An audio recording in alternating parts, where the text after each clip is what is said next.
अस्सलामुअलैकुम। Urdu information channel के मुअज़्ज़िज़ सामीन, हमारी आज की वीडियो का मौजू बरसगीर के सबसे कदीमी रिहायशी लोगों के बारे में है जो कि इस खित्ता की पहचान है और किसी तारुफ के मोहताज नहीं। जी नाजरीन, आज हम आपको जट कौम के बारे में चंद दिलचस्प मालूमात देंगे, तो देखते रहिए उर्दू इन्फॉर्मेशन चैनल।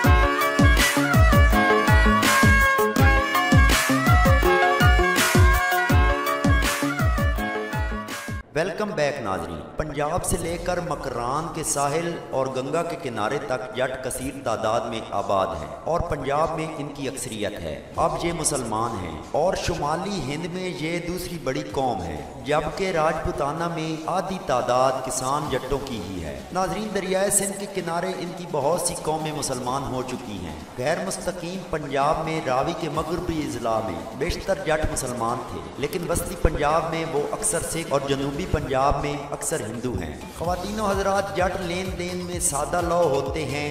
अपने हम जिनसों के मुकाबले में भैंसों और गायों का ज़्यादा ख्याल करते हैं। इनका पेशा ज़्यादातर काश्तकारी है। ये न सिर्फ दलेर वाक़े हुए बल्कि अच्छे सिपाही भी हो गुजरे हैं। नाजरीन, जट कौम तीन बड़े मज़ाहिब पर मुश्तमिल है। मुसलमान जो दरिया सिंध के निचले वाले हिस्से में रहते हैं, सिख पंजाब में और हिंदू जो राजपूताना में रहते हैं। जेम्स टॉड का कहना है कि इनकी असल जोटी या जोटी है और इनका असल वतन दरियाए जियों और दरियाए सियों के दरमियान था, जहाँ से ये निकल कर बरे सगीर तक फैल गए। जट्टों की रिवायात के मुताबिक वो 5वीं सदी ईस्वी के माबैन दरियाए सिंध के मगरब से आकर पंजाब में आबाद हुए थे। नाजरीन, जट अगरचे राजपूतों की 36 राज गली में शामिल हैं, लेकिन राजपूत नहीं कहलाते। वस्ती एशिया के रहने वाले जट अब मुसलमान हैं। तैमूर लंग ने इनके बड़े खान कोकल ताश तैमूर की अतात कबूल कर ली थी। ये उस वक्त बुत परस्त थे और बाद में तैमूर खुद इनका बड़ा खान मुंतखब हो गया। मजीद बरां वो कहता है कि जट तक्षक यानी नागबंसी और चंद्रबंसी के हम नस्ल हैं।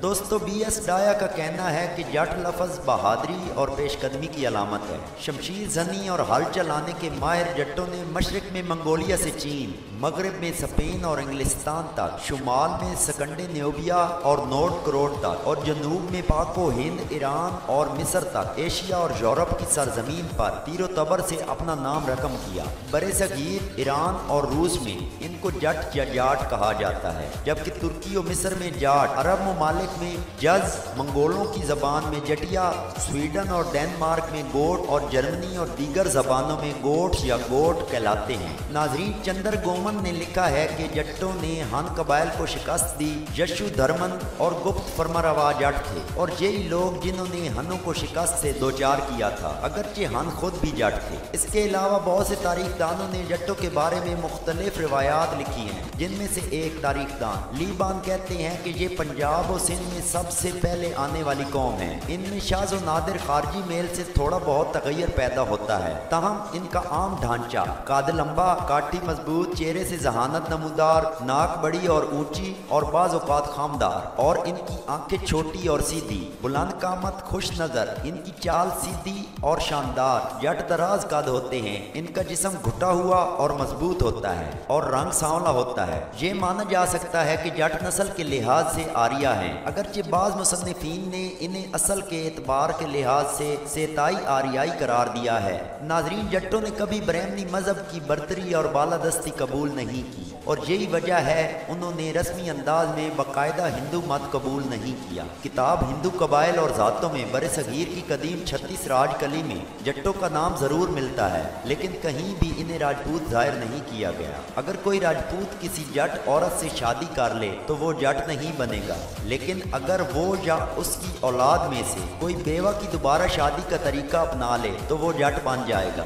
ये मसले का असल नुक्ता है। बेवा की शादी हर दौर में रही है, लेकिन राजपूतों को ब्राह्मणों के गलत, गैर अखलाकी और गैर मुनसिफाना नजरियात के तहत इस बारे में सुनना भी गवारा नहीं था। बेवा की शादी वो अहम तरीन नुक्ता इख्तलाफ था जो कोई आबो की कुर्बानी के मौका पर जट्टों और ब्राह्मणों का इख्तलाफ हुआ। जिन लोगों ने ब्राह्मणों की पेश करदा शराइत को तस्लीम किया वो राजपूत कहलाए। इसके बरक्स जिन्होंने बेवा की शादी करने पर इसरार किया वो हिंदू मजहब में दाखिल होने के बावजूद जट कहलाते हैं। नाजरीन, सिख जो 18वीं सदी के आखिर तक पंजाब के हाकिम बन चुके थे, इनकी सल्तनत के कयाम में नादिर शाह अफशार और अहमद शाह अब्दाली के हमलों ने भरपूर मदद की और इन हमलों की बदौलत मुगलिया सल्तनत निहायत कमजोर हो गई और सिख एक कुव्वत के साथ उभरे और उन्होंने मुगलिया सल्तनत के जवाल को इसके अंजाम तक पहुँचाया। सिखों की अक्सरियत जट्टों पर मुश्तमिल थी और इस जवाल में जट्टों का अमल दखल बहुत ज्यादा था। 20वीं सदी की इब्तदा में अंग्रेजों के खिलाफ तहरीक चली जिसका मशहूर नारा था